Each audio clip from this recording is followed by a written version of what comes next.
கர்நாடக அரசாங்கத்திடமிருந்து தமிழகத்தை தற்போது ஆண்ட திமுக ஒரு 1/2 லிட்டர் வாங்கி குடிக்கலாம் தண்ணியை சொன்ன. ஏன்னா அவன் தான் தண்ணி கொடுக்க மாட்டான்னு சொல்றாங்கல்ல.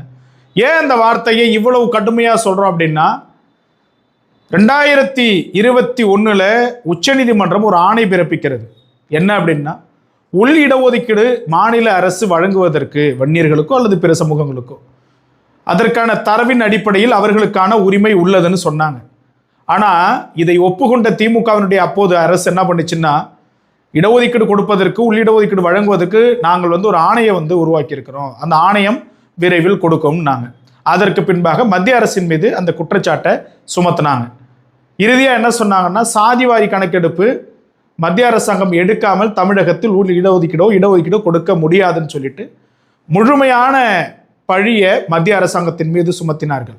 ஆனால் இப்போ கர்நாடகாவினுடைய அரசு என்ன பண்ணியிருக்கிறாங்கன்னா, எஸ்சிசிகளுக்கு ஷெட்யூல் கேஸ்ட் கொடுக்கப்பட்டிருந்த 15% இடஒதுக்கீடை சப் கேட்டகரைஸ்ட் பண்ணியிருக்கிறாங்க. உள் இடஒதுக்கீடு வழங்குவதற்கு 3 பிரிவுகளாக section A, section B, section C என்று பிரித்துள்ளார்கள்.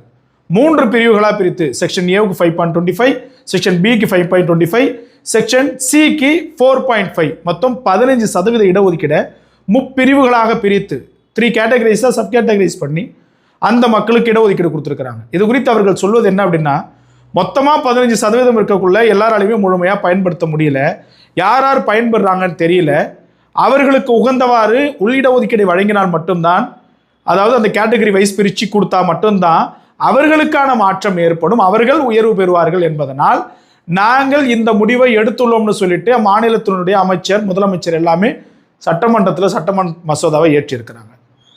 தெளிவாக சொல்லியிருக்கிறாங்க.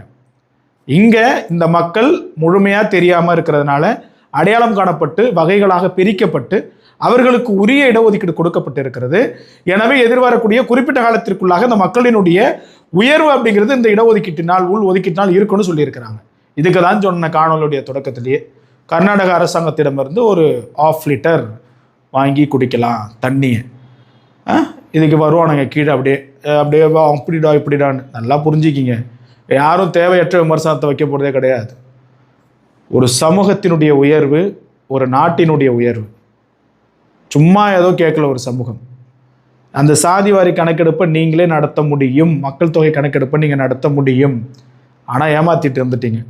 இந்த எதிர்வரக்கூடிய அரசாங்கம் அதை செய்வோம்னு சொல்லியிருக்கிறாங்க. நாங்கள் நிச்சயமாக ஆட்சிக்கு வந்தால் பார்ப்போம். ஆனால் திமுக அந்த மக்களை ஏமாற்றியதை மக்கள் ஒருபோதும் மறந்துவிடக்கூடாது, நம்பியும் கூடாது.